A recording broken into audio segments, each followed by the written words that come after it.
I had buried a husband, sold every stick of furniture we owned, and started across the high country with one lame horse and a letter from a brother I hadn't seen in 9 years.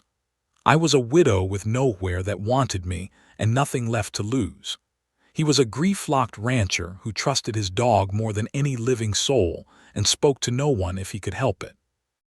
And his two motherless little girls took one look at me dying in a snowbank and decided, without asking anybody, that I belonged to them.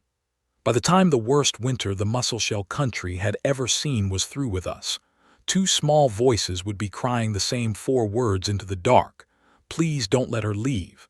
And I would learn that the thing I'd been running toward was not half so precious as the thing that had found me in the snow.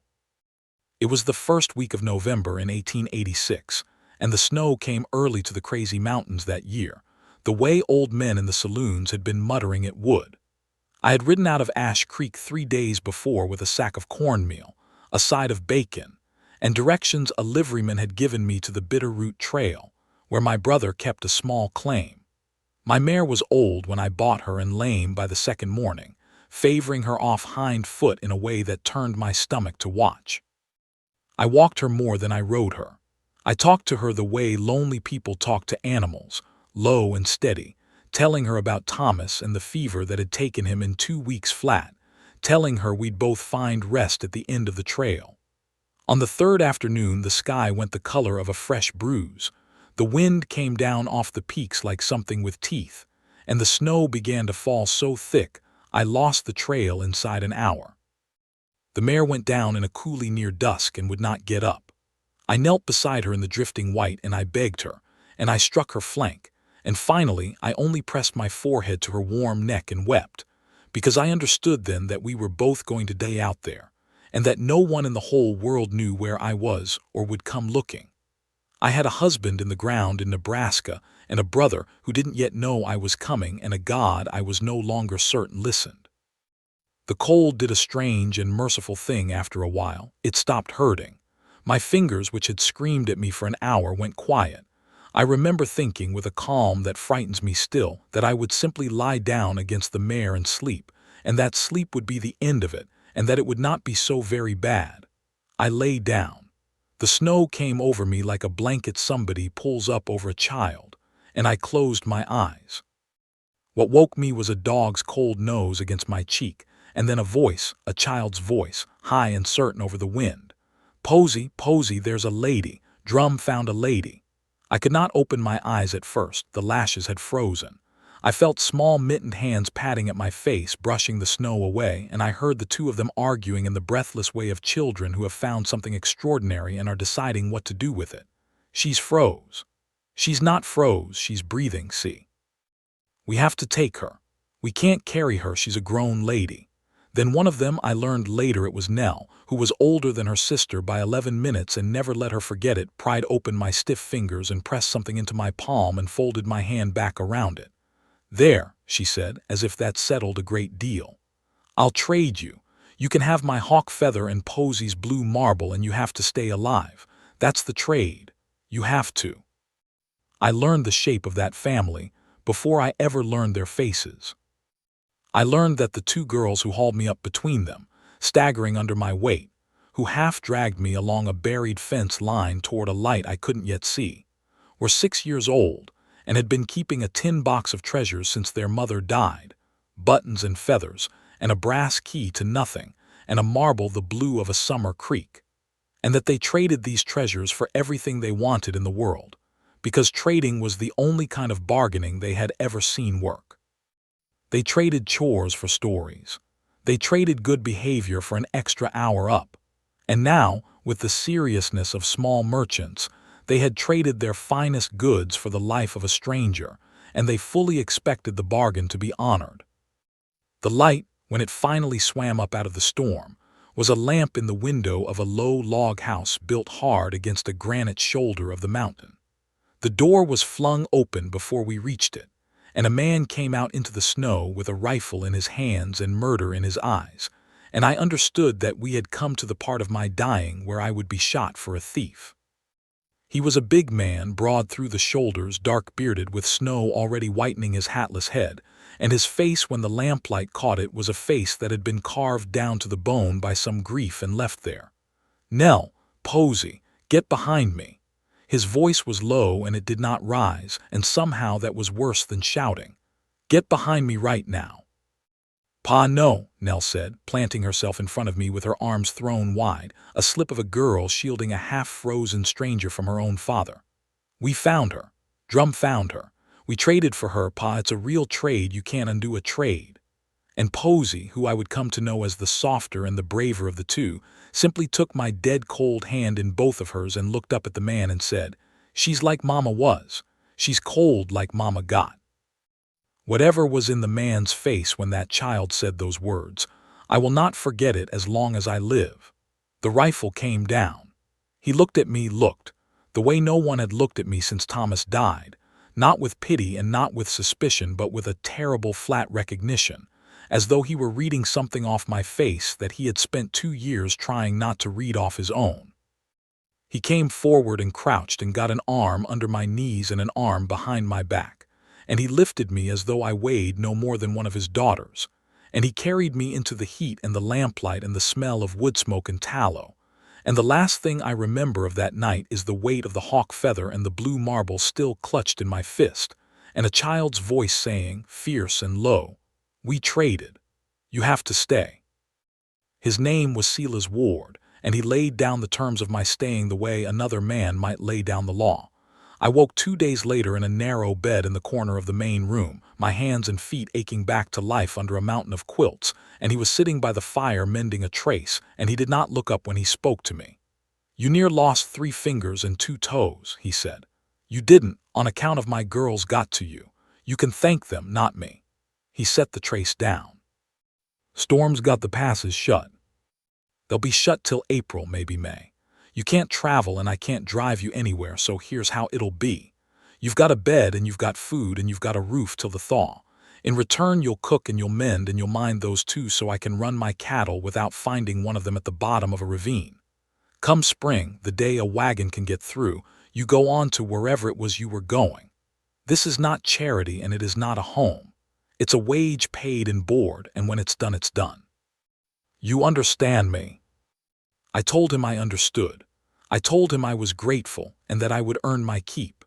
He grunted and went back to his mending, and I lay there and looked at the rafters, where strings of dried apples and a child's outgrown shoe and a dead woman's shawl all hung in the smoke, and I understood without being told that I had walked into a house where a great deal of dying had been done. There was a woman's hand on everything in that room, and a woman gone from all of it. There was a man who had built a wall around himself, a stone at a time, and there were 2 little girls who had been raised half-wild and woman-starved, and who had decided in a snowbank that I was theirs. I did not learn the whole of it that first month, only the pieces I could gather. The wife had been a leaner. The girls did not speak of her often, but when they did it was in the present tense, as small children will. "Mama braids it this way. Mama doesn't let us," and Silas would leave the room when they did it. There was a man who came up from the crossing twice that month asking after the Ward place. A stranger in a town coat the storekeeper described to Silas with some unease, asking how many head Ward ran and whether the deed to the homestead was clear. Silas's jaw went tight when he heard it, and he said only, "Let him ask," and he cleaned his rifle that night with more attention than it needed.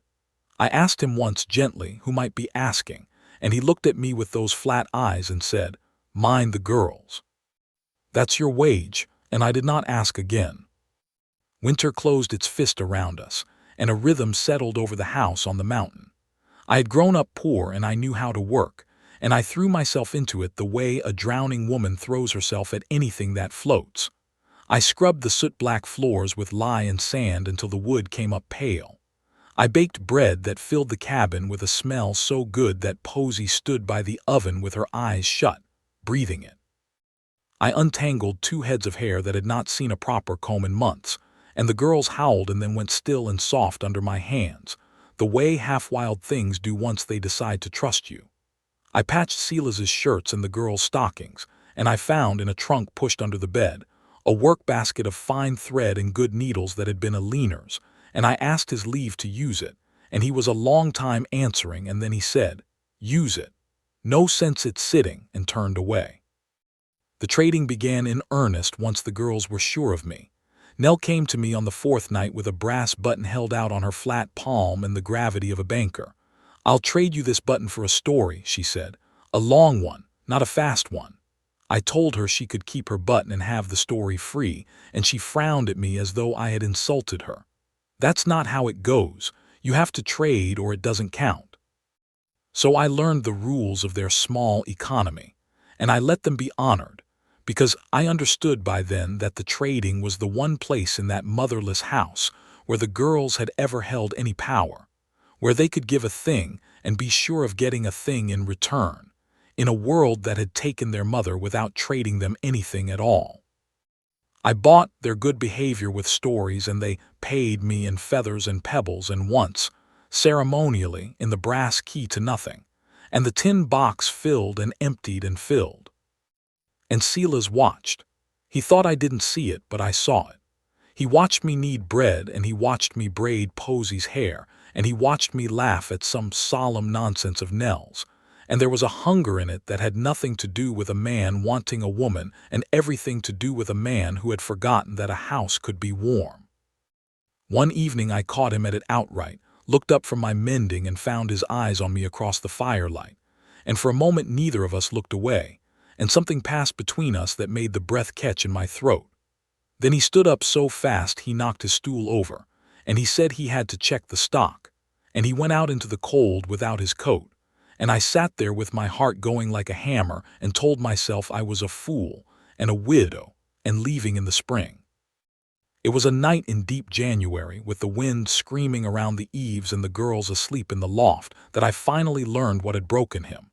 He had taken a little whiskey against the cold, which was not his habit, and he sat staring into the fire, and out of the silence he said, "She didn't die of the mountain. People say she did. She didn't." I held very still. "Eleanor," he said, and it was the first time I had heard him say her name. 2 winters back. There was a storm like this one. I came in from the high pasture, and she was gone, and the girls were screaming, and her good cloak was off the peg. His big hands hung loose between his knees. I found her the next morning, 1.5 miles down the trail in the open, where there was no reason on God's earth for her to be. Froze. He turned his head and looked at me, and his eyes were wet and furious. Man's wife runs out into a blizzard in the dark, away from her own warm house and her own bobbies. There's only one reason. She was running from him, from me. I drove her out into that snow somehow, and I never knew how, and I've turned it over every night for 2 years, every word I ever said to her, and I can't find it, but it's there. It has to be there. A woman doesn't run from a good house. He looked back at the fire. "So no, don't thank me for taking you in. I'm not a kind man. I'm just a man who couldn't watch it happen twice." I did not have an answer for him. I only moved my stool a little closer and sat with him in the firelight, the way the girls had sat with me in the snow, and after a while his breathing slowed, and that was all. But I lay awake half the night turning his words over the way he must have turned them, and the more I turned them the less they sat right. A man does not ask after a clear deed twice in 1 month. A stranger in a town coat does not ride 40 miles into the high country in November to count another man's cattle. Something had been wrong in that house before I ever stumbled into it, and I did not think it was Sela's ward. The thaw I'd been promised never came. What came instead, in the last week of February, was a sky the color of lead and a wind out of the north that the oldest hands in the territory would talk about for the rest of their lives. But before the great storm came the man in the town coat, and he came on a good horse with a leather case strapped behind his saddle, and he rode up to the ward place at midday with a smile on his face like a card laid face up that you still somehow don't trust. "Sela's ward," he called out, "easy as you please. Been a long time, brother." And I saw Sela's go gray under his beard, and I knew before another word was said that the man on the horse was Eleanor's blood. His name was Royce Tillman, and he came into our warm kitchen and took off his gloves finger by finger and sat himself down at our table without being asked, and he laid his leather case on the wood and folded his hands on top of it and smiled at the girls until they hid behind my skirts. He was a handsome man gone soft, with a gambler's hands and a gambler's eyes that never stopped moving, counting the room, counting the stock through the window, counting me. "And who's this?" he said pleasantly. "Didn't take you for the type to bring in help, Silas. A leaner barely cold." He let that sit. Then he opened the case. It was full of papers. He spread them on the table the way a man deals a hand he knows is winning. There was a paper, he said, that showed a loan made years back from the Tillman family to the Ward homestead, secured against the land. There was a paper, he said, that named him as the children's only blood uncle and a man of means, the proper guardian of his late sister's daughters, given a widowed rancher's unfitness to raise 2 girls alone in the wilderness. The words were all smooth and lawyerly, and they slid out of him like oil, and the more he talked the smaller and the older Silas seemed to get, until he was sitting at his own table like a man being read his own death warrant. "It's a simple thing," Royce said. "The land or the girls. You sign the land over to settle what's owed, and I'll forget about the question of who ought to be raising a leaner's children. Or you keep your rocks and your dying cattle, and I take the girls down to civilization where they belong. Your choice, brother. I'm a reasonable man." I do not know where I found the nerve. I had been a mouse for 30 years, a meek man's meek wife and a dead man's quiet widow, and I had no place at that table at all. But I had braided those girls' hair, and I had heard Silas Ward break open in the firelight, and something in me that I did not know was there stood up. "There's no loan," I said. My voice shook and I made it stop. "If there were a loan secured on this land, you'd have foreclosed on it years ago instead of asking the storekeeper how many cattle he runs. You don't want what's owed. You came up here to find out what there is, and you dressed it up in papers after." Royce's smile didn't move, but his eyes came to rest on me and went cold and still, and I knew I was right, and I knew it was dangerous to be right, and I could not stop. "And you don't want those girls.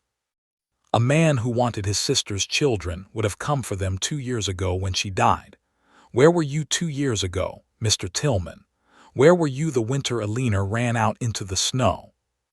I had not known it was a trap until I watched it close. Royce Tillman's face did something then that I will see in my nightmares, a kind of flicker, a man losing his footing for half a second on ground he'd thought was solid. And into that silence he laughed, an ugly little laugh, and he made the mistake that proud men make when a woman has cut them. He decided to win the conversation. "Ran," he said, savoring it. "Is that the story he tells himself? That she ran from him?" He leaned back. "She ran from me, Silas. I've been up to see her twice that fall while you were off playing cowboy. I had debts, you understand, and Alina had a soft heart and a husband who didn't watch the cash box, and I've been helping myself to a little here and there with her, looking the other way for the family's sake.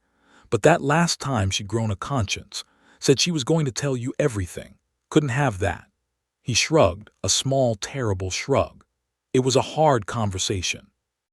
I may have said some things about what becomes of a woman whose husband finds out she's been robbing him for her no-account brother. She got up from this very table and she put on her cloak and she walked out into the dark. And I'll tell you the truth, brother, I didn't go after her. Cold out. So no.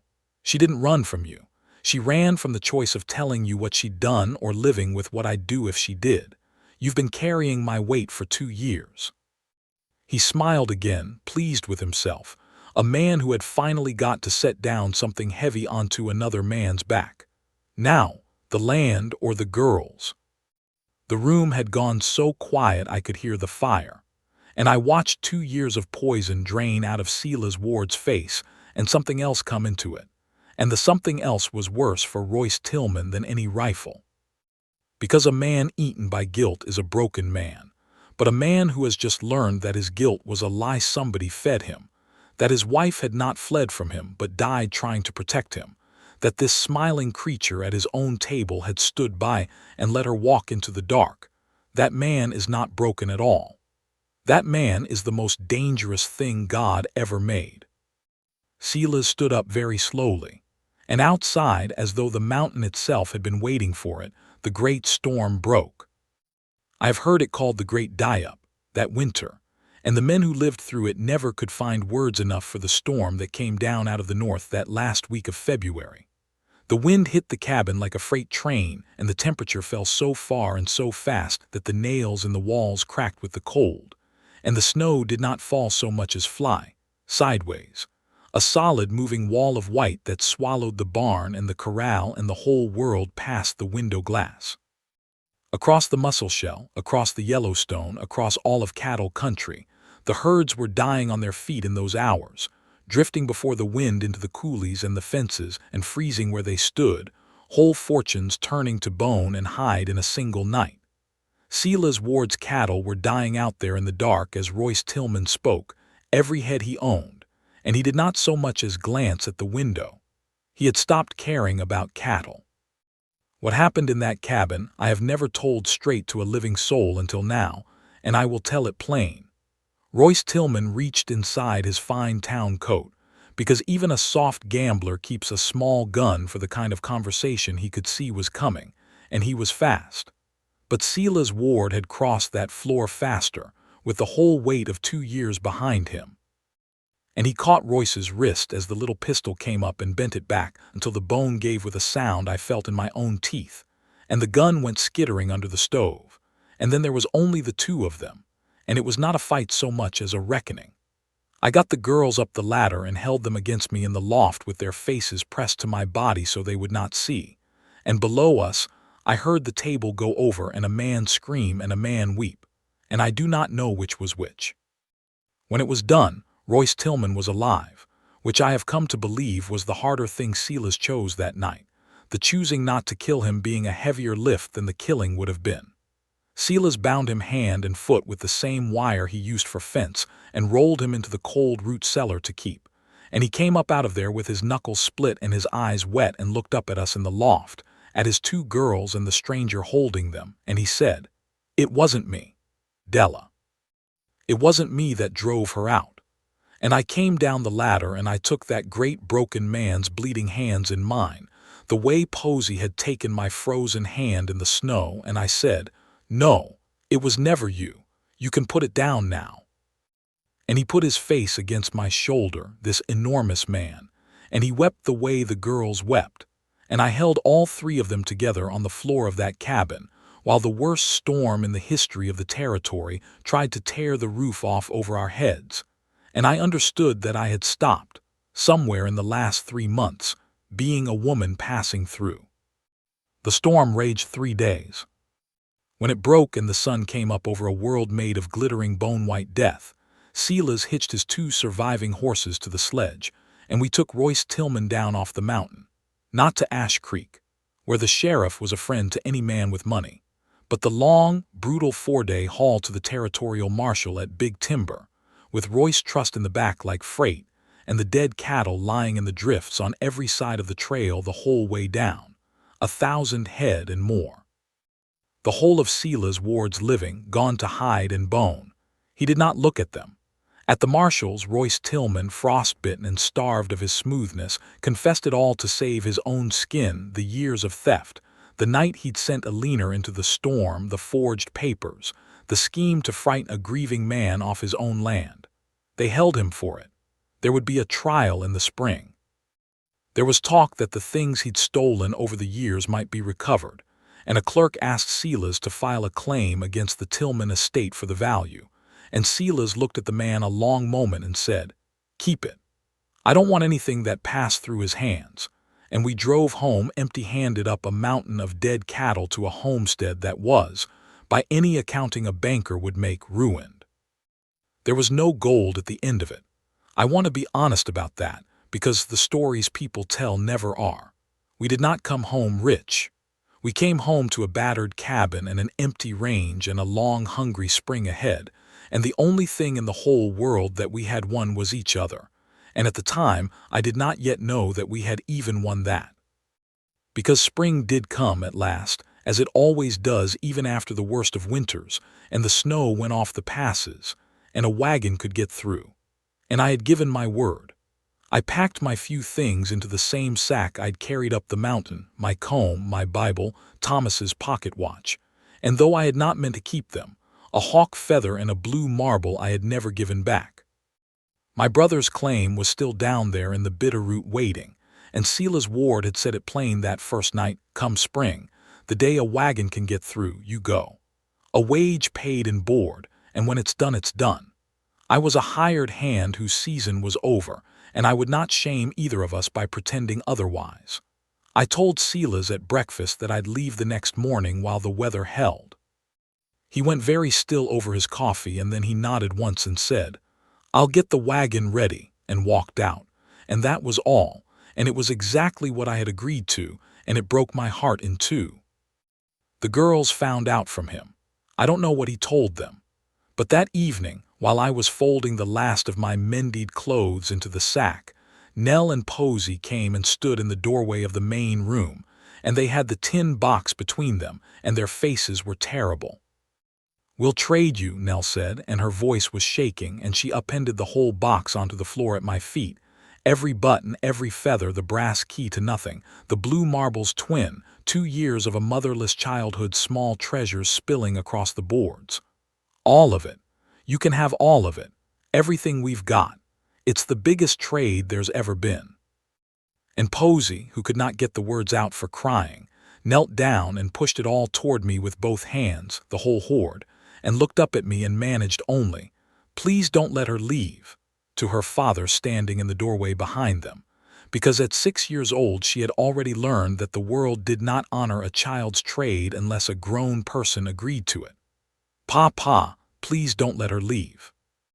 And Silas Ward, who had not said one soft word to me in 3 months that he could help, who had laid down terms like law and watched me from across the fire and walked out into the cold rather than feel a thing. Silas came across that room and got down on the floor among the spilled treasures with his daughters, this huge man on his knees, and he looked up at me and he said, "It's a poor trade for you. There's no money here. The herd's gone, the place is half-wrecked, and I'm a hard man with 2 wild girls and a lot of debt." His voice was not steady, but it was never a wage. I lied when I said that. I've known for 2 months it was never a wage. I just didn't have the right to ask you for anything, not while I still thought I was the kind of man who'd drive a woman into the snow. He took my hand, the cold one, the one that had nearly died, in both of his huge, warm ones. "I'm not that man. You showed me I'm not that man, so I'm asking, not for a hired hand." And he could not finish it, but he didn't have to. I looked down at the 3 of them kneeling in the wreck of everything they owned, the broken rancher and the 2 girls who had decided I was theirs before they knew my name, and I thought about the brother down in the Bitterroot who'd manage fine without me, and the husband in the ground in Nebraska who would have wanted me warm, and I thought about a snowbank where I had lain down to die, and 2 small hands that had patted the snow off my face and made a bargain with my life. I knelt down with them. I gathered up the spilled treasures, all of it, the buttons and the feathers and the brass key to nothing, and I poured it back into the tin box and closed the lid and pressed it into Posey's hands. "Keep your treasures," I said. "You don't have to trade me anything. I'll stay." And then, because they were children and a trade is a trade, I took the hawk feather and the blue marble out of my own sack where I'd been carrying them all winter and held them out. "But I'll trade these back to you," I said. "For a family. That's the trade. That's the whole trade, and it's the best one I'll ever make." We were never rich. The Wards and I, it took us 4 hard years to put cattle back on that range, and there were winters after when we counted the cornmeal by the cup. But I have come to think that the world tells its stories backward, putting the gold at the end, when the truth is that the gold is in the wrong place entirely.